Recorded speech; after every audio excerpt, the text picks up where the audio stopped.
Welcome to the State of the Dutch Tech 2023 live Q&A here on YouTube. My name is Gerrit Heijkoop and I have the pleasure to be leading you through this session where I will just read off any question, well, almost any question that you type in our live chat here on the right side of the screen. I see already Avas Music and Vinx77 have contributed with their questions. We have the report, the State of the Dutch Tech report on our table here. And I'm happy to be joined by two experts on this report. Constantijn van Oranje, you're the special envoy for Techleap and one of the co-authors of the report. Welcome. Thank you. Glad to be here. And now in a different role, my co-moderator of the event here today, Jacqueline van Ende. Welcome. Thank you. You are not only the co-moderator here today in the event, but you're also the co-founder of Carbon Equity, with which you try to bring together retail capital with those investors that really make an impact on the world. So glad to have you in that role here as well.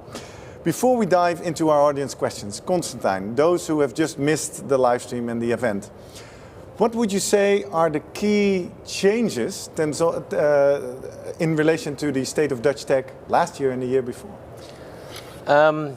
So there are a few things. There are a few new things in there. Like we looked at spin-offs, university spin-offs. We looked at dry powder, which is new, and we looked at pension funds. What do you mean with dry powder? Dry powder is the money that's not been deployed yet in Dutch venture capital fund. That's waiting to be deployed. So if we're seeing that there's a decrease, now we're getting to the other part, is that on the indicators we had last year, there are some differences, especially in terms of capital. Mm-hmm. So we're seeing that the big investments have not happened, like we had Bunk and we had obviously MessageBird and Molly year before. The investments have been smaller in the later rounds, and we have seen that there's therefore also a decrease in the investment made by non-Dutch investors, mostly Americans.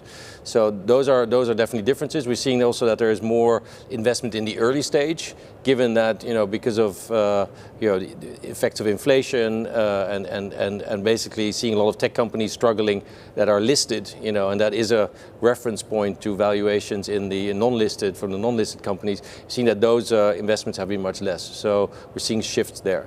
But the main new thing we've looked at is the spin-offs from universities and I said this dry powder.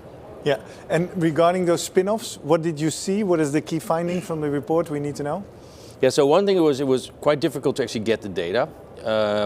You'd think that because you tried to count how many of the new ventures in the Netherlands come out of a knowledge institute. We just wanted to know what is actually what's the population of companies that emerge from our universities and university hospitals and knowledge technology institutes like TNO.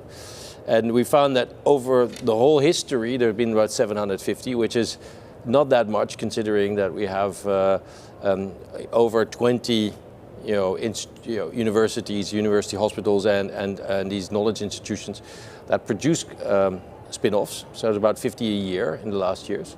And what we've seen is that they don't typically grow. I mean, they stay alive, so 80% or 85% is still alive, which is a lot for a startup.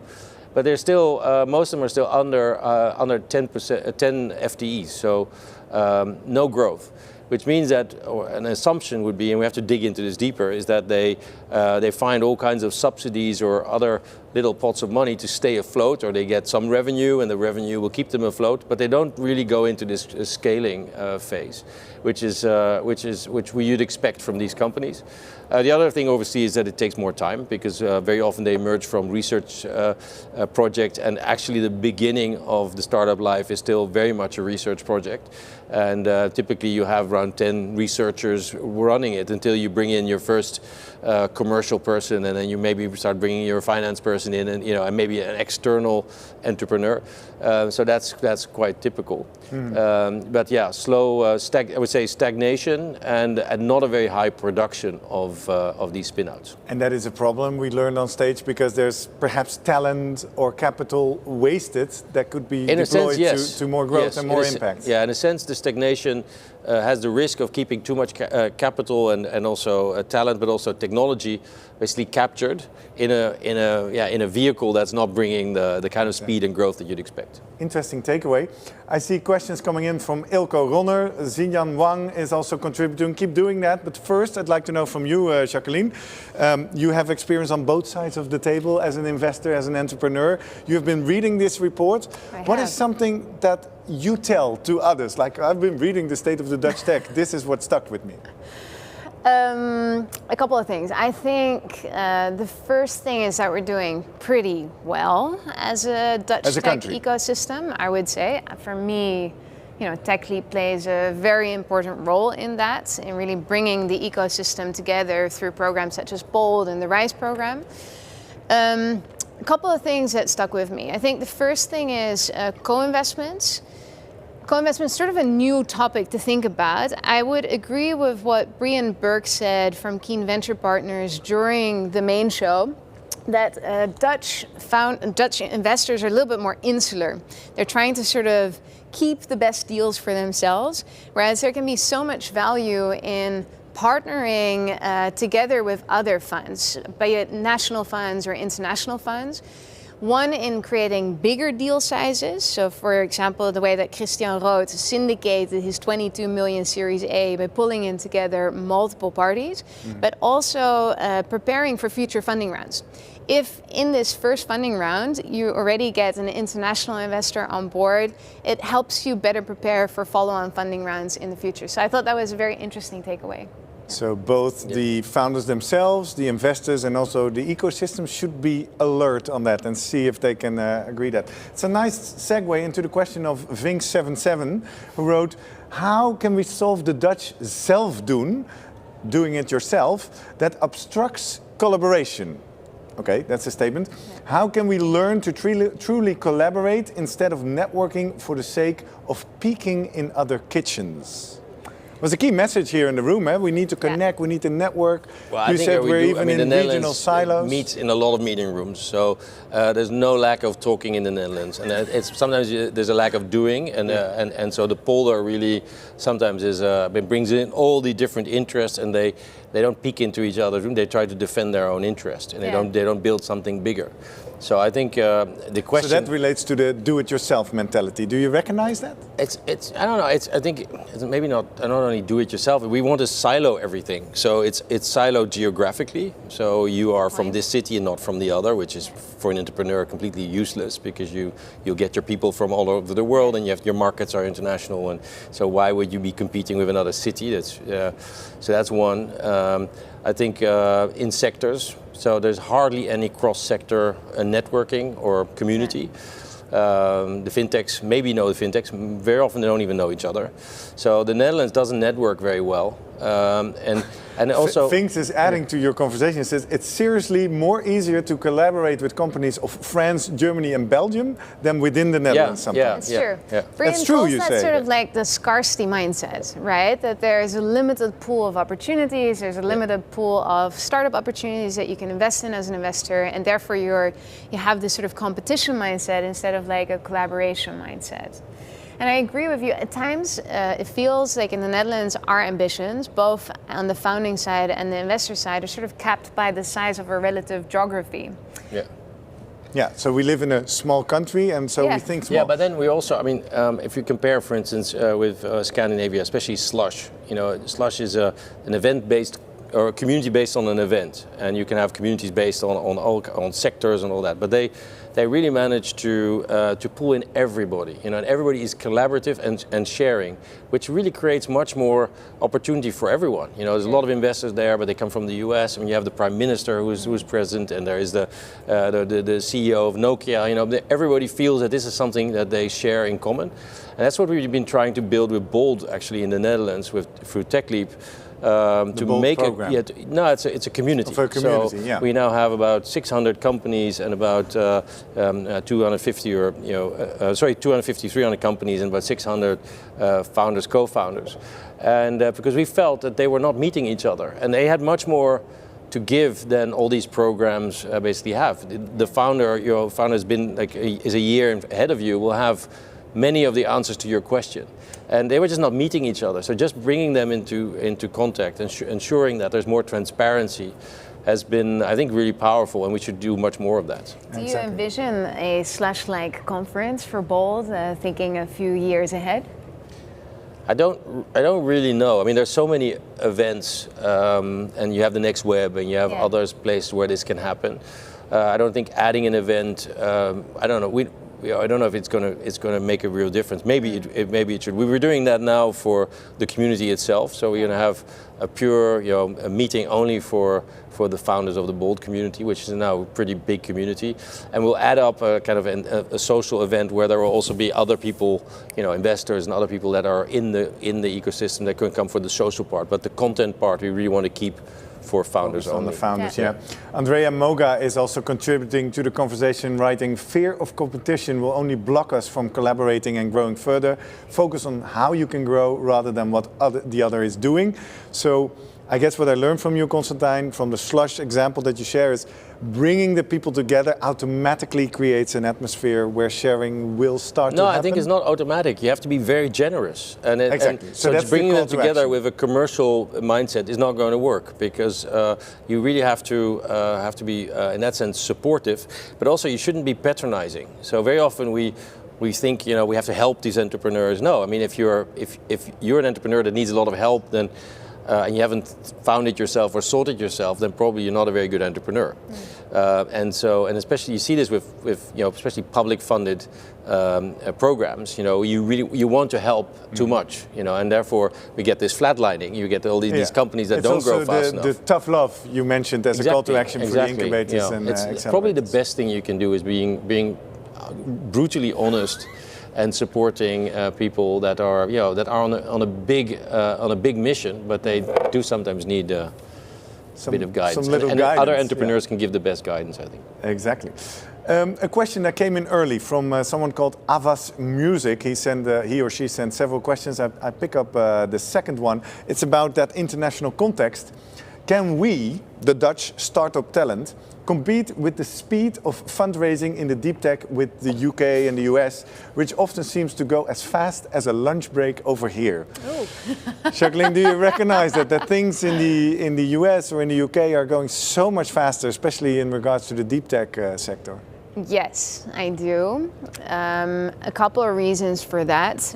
One is availability of capital. So especially looking at the US, there's a huge single market and there are huge pools of capital available, and people are much more risk-loving than in the Netherlands. And in the Netherlands... Kind of as a basic attitude, you say? As a basic attitude, yeah. And I would say that's also because the size of the prize, if you are successful, is huge, but it's also a bit of a cultural thing of risk-taking versus covering all of your risks. And you actually also even see that in deal terms, for investors investing in US companies.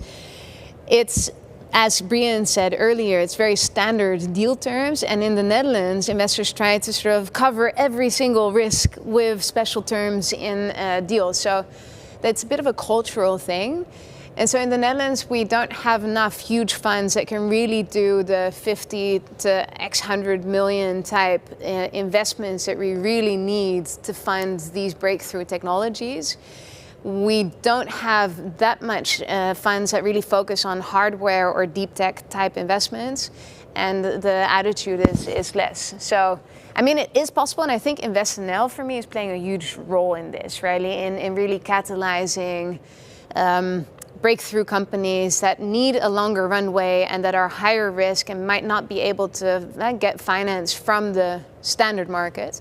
So we're progressing, but definitely not a lunch break in the Netherlands. Exactly. And what could we do to speed up the funding processes in the Netherlands? Any ideas? Anything in the report or from yourself? Well, like we did for the spin-outs with the universities, there we saw there was a long delay in negotiating IP arrangements. So it's not only licensing, but equity deals, from between the universities and the spin-outs. And we said, that happens because there's a lot of distrust, and often with universities there's another layer of complexity is because the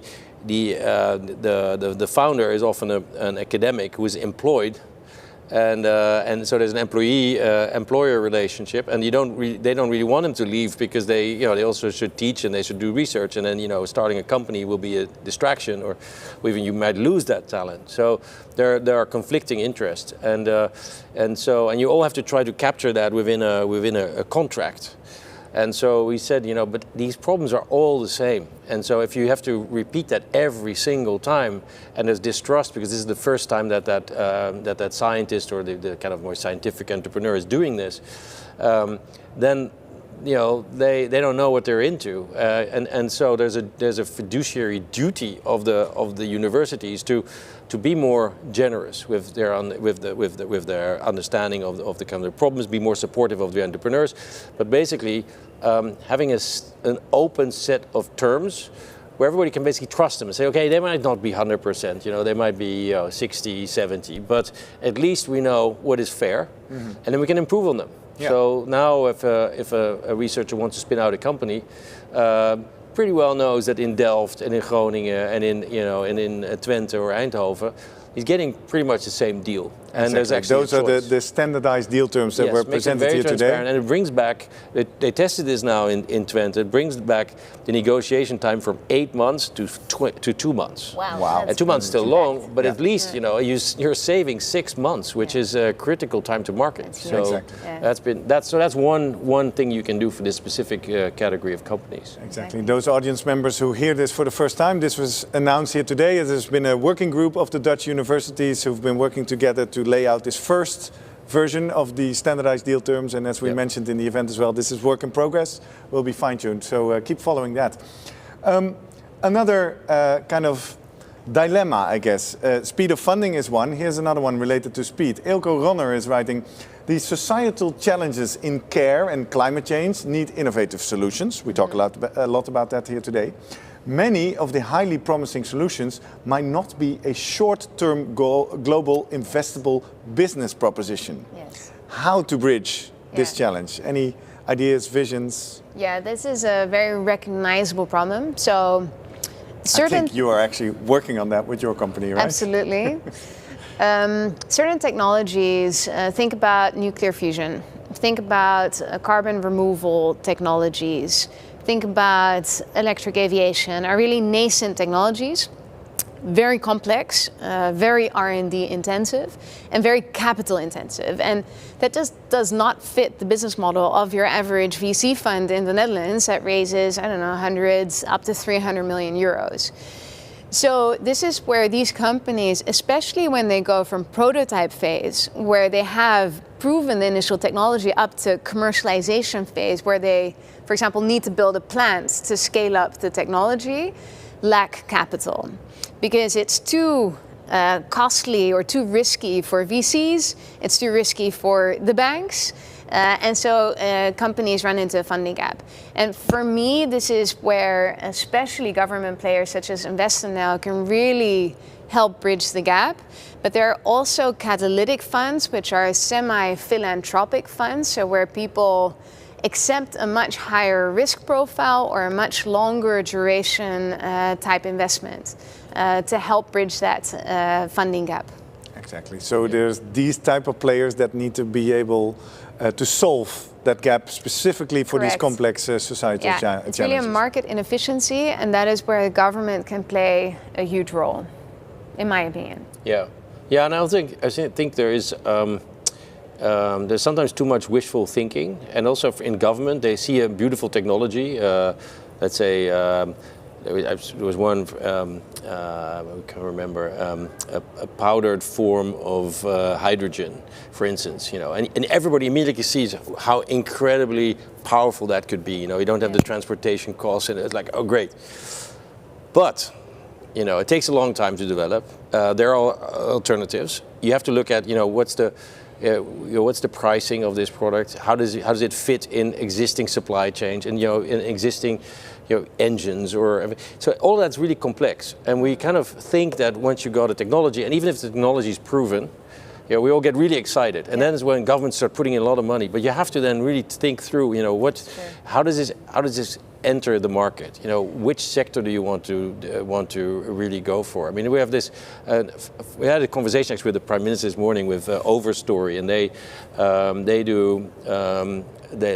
basically have satellite technology, and they look at forestation, and they want to address deforestation. And they actually, but there's no business model in deforestation. So they found another model. It was basically predicting fires that then can destroy infrastructure. You know, so especially in the US, we have large energy infrastructure, and they are sometimes the cause of fires, but they also definitely they run into large costs if your whole grid comes down. You know, mm-hmm. So they found an application that was that actually could be managed as a business. Mm. So and that's sometimes a dissonance, because people are so hung up on, we have this incredible solution for this problem, but nobody's going to pay for it. Yeah, you know, absolutely. To find something that actually has a market application. That's why you're starting a business. Otherwise, you should start a foundation or start something else. You have to fund it through philanthropy. Yeah, I mean, exactly. like the ocean cleanup, for instance. Yeah. It's not a business, but it's a great venture. And it's deep tech. Exactly. Yeah. So that's the difference between a venture and philanthropy. Absolutely. For example, we also talked to Hamad on stage, Sadeki, who said it's that initial client that tells you where the business value is that you should get started on. I see the clock is running, and there's definitely one big theme that we haven't touched, and some people in the chat are starting about that as well. For example, Shweta Lodaya is writing, America is known for attracting top talent from the whole world to grow their startups. We have a knowledge migrant scheme in Holland, which is not attractive, opinion of Shweta. How can we solve the war on talent? And I'd like to include the whole topic in the show, just also about not only just talent, but a more diverse talent pool. Let's start with the report first, Constantijn. This is a theme throughout the last years as well. Any changes this year when we look at the state of Dutch tech? Well, we added a category about foreigners leading companies, and we're seeing actually there is quite a. You can't really compare to other countries, but to the tech sector has more foreigners basically actually running companies and working in companies. So it is very attractive for foreign talent. A foreigner in this context means someone who wasn't born in the Netherlands, not born in the Netherlands, not a Dutch resident who is leading and a actually company. This is a good distinction. People with a migrant background that are born here with a Dutch nationality perform worse. What do you mean perform worse? On what? In terms of founding companies. So there is clearly talent gets attracted, and they build businesses here through the university system or others, because maybe it's interesting to live in the Netherlands. And actually, I think the migration scheme is really not that bad. It's sometimes not implemented really well, but the scheme is not that bad. And you have a startup visa, and you can bring your founding team. So it's really there are a lot of opportunities there, and we're actually seeing that. But the nasty statistic is that people that are first or second generation Dutch with a migration background, that they find it harder to enter the tech sector. I totally recognize that. In my company, we're 16 people. I think we're 5 or 6 different nationalities, but no ethnically migrant people who have just been born in the Netherlands. So there's sort of a network disconnect there. Yeah. Exactly. What we saw in the live chat during the 90-minute show we had earlier, Karim Aklal, I think his last name is properly, had a question that raised a lot of thumbs up. Yeah. And he mentioned it's a sensitive topic, he says, but isn't there also a discrimination element going on where we see that only 0.1% of last year's investments went to founders from a different cultural background? Yeah. Perhaps that statistic is true or not, we cannot validate, but let's phrase it future focusing. Yeah. What can we do to bring those people with a migrant background or to bring a more diverse founder community to the top? I think one of the things that Terence mentioned... Terence is the head of diversity at Just Eat Takeaway. Yeah, exactly. Terence Gaiano, we had on stage. Yes. And he earlier mentioned, one, you need to look harder, because a lot of people, including myself, guilty as charged, put up an ad on LinkedIn and then, just go through the candidates who we receive through LinkedIn. But it might be that a lot of these people are not in these networks. So one advice I got from him was to be looking harder at where might these ethnically diverse people be. So I, for example, found the Muslim Student Association, which apparently is already backed by McKinsey and Boston Consulting Group, etc. And So now I'm thinking of, seeing if we could sponsor them or in one way get access to their talent pool. So to also go through some more non-traditional type channels other than the standard channels of LinkedIn, because often the easy excuse is like, I'm not getting these candidates, and investors will also say, I'm not getting any pitch decks from ethnically diverse companies. So, yeah. And the message there was from Terence Gaiano, and that you are reiterating, look harder, right? Look harder, exactly. Yeah, so and there's,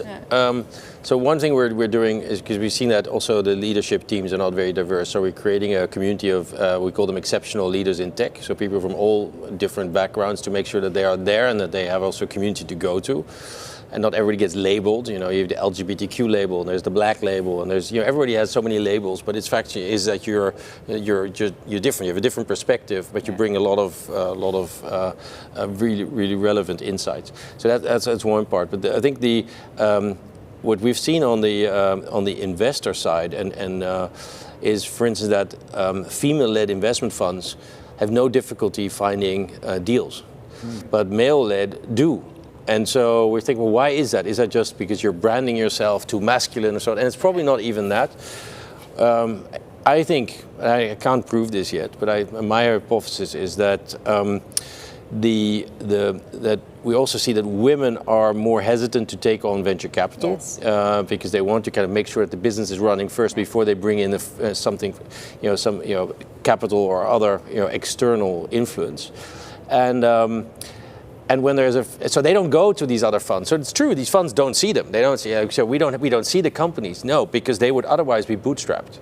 And now, because there's a female-led fund, and they think, hey, well, this is something that I relate to, and you can have a conversation and say, well, what is an investor to you? So you lower the barriers, and they say, well, it's not true. There's no pipeline problem because we get enough really talented entrepreneurs coming to our offices. And so that's, I think it has to do with, it's at the lower barrier to entry for those companies. Which comes from the leadership in the venture capital funds as well. They need to look at who do we have at the table when we talk to founders.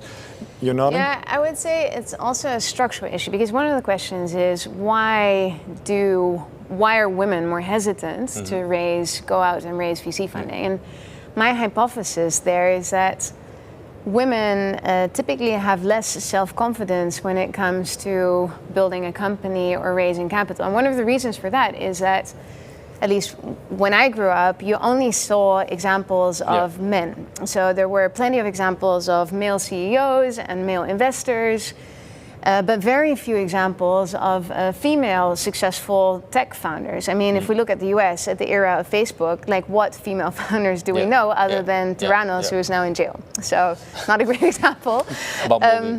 Exactly, but so I think the hypothesis is that women just grow up with much less self-confidence and less of the mindset of yes, we can. And I think therefore it also really goes back to elementary child education, rewriting our children's books, but also rewriting in language that's more gender inclusive.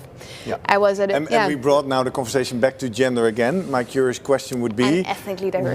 But would it work the same way? Like, so the achievements we are trying to make or starting to make in gender diversity, would it also work like that with someone from a different background? Sure. I mean, you're seeing that in the US, where obviously the volume is much bigger, so you can have very specific funds. So you have funds for black founders, you have funds for women, you have funds for all, and because of the total pipeline is so big, you can actually find enough deal flow, which is probably a bit more difficult in the Netherlands. But it means within a fund, you can still have, within your investor team, you can have people that are more related to those networks and those groups. So actually, to start to lure them in.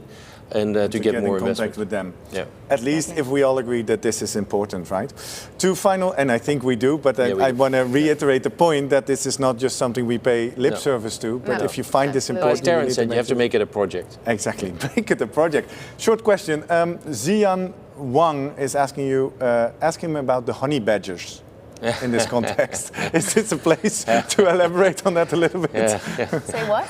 He has a thing with honey badgers. I mean no, is this for offline? Well, the honey badger is the most resilient creature. You can run it over by a car and it will still just shake its shoulders and go on. Actually, if it gets bitten by a cobra, it just basically lays and sleeps off the hangover, and then just gets back up and starts eating the cobra again. So what does a honey badger look like? Honey badger is a DOS. So it's a relatively flat animal. It's about this size, this wide, and you can look it up on YouTube.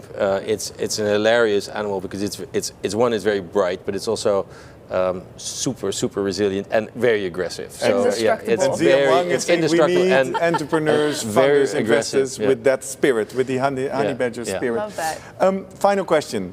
Obviously, we are here together at a live Techleap event. We are together virtually online. Jacqueline, if people want to get in touch with you and drink a cup of coffee, would you be available? Sure, yes. Connect with me on LinkedIn. Same for me, but I think Avash Music, the question is not for me or you, Jacqueline. I just want to read it out for the sake of daring to ask. Since this is an amazing opportunity, I can't but hold myself from asking, twice copy-pasted that question, can we drink a cup of coffee? I think it's addressed to you, Constantijn. You are very approachable, but let's rephrase. How can people become part of this community? I'm actually quite happy that you asked this because I'm very approachable, but we have about 10,000, maybe 12,000 startups and tech companies in the Netherlands. So it's totally impossible to have coffee with everybody. That would be I'd have more than a caffeine poisoning. So really I think it's also, and this is maybe the broader lesson here. Don't approach somebody with like this broad questions. It's like, I want a cup of coffee because I have a brilliant idea. Yeah, well, I have a lot of time I want to focus on the things that I find brilliant ideas. So if you have a brilliant idea, think why you want to talk to me, make it as concrete as possible. Well, my answer would be, there are 12,000 startups, I can't have a cup of coffee with you. So that's one. Two, if you have looked on our website, Techleap is focused on scale-ups. So same as with an investor, why am I going to that investor? If it says I don't do biotech and I'm a biotech company, don't go to that company. Don't go to that fund. Do your research. So I always ask, okay, if I know I can't have coffee with you, but if you have a concrete question, and if you maybe want a connection to someone or whatever, I might be able to help. Exactly. I can do my best. That's all I can do. And let's take it away from the personal question, the personal thing. The key message here today was network. Yeah. The whole ecosystem should bring each other together. And your added tip to that is be deliberate about who you network with and what you network for. Yeah, because your network is very valuable. So you can't just open it up to everyone, because the more kind of bad connections you make, the less your leverage in the network is. So you want to work with people that are really good, and this is what I really take from Silicon Valley as well. If you get the right introduction, people will help you within even with the same day. You get your 15 minutes with an investor, but you have to think it through. You have to know why you want to go there. Don't go with general questions, but be specific. This is your business. You want to grow it. You want to talk to that person, and you should know your stuff. Exactly. I think Avash Music wants to send you an animation, but they find info at Techleap.nl. Yeah, let's see how that works. You can always, I'm on LinkedIn, so you can always send it on LinkedIn. Exactly. Jacqueline van Ende, thank you so much for doing this after talk with us. Sure. Constantijn van Oranje, a very powerful and learningful messages.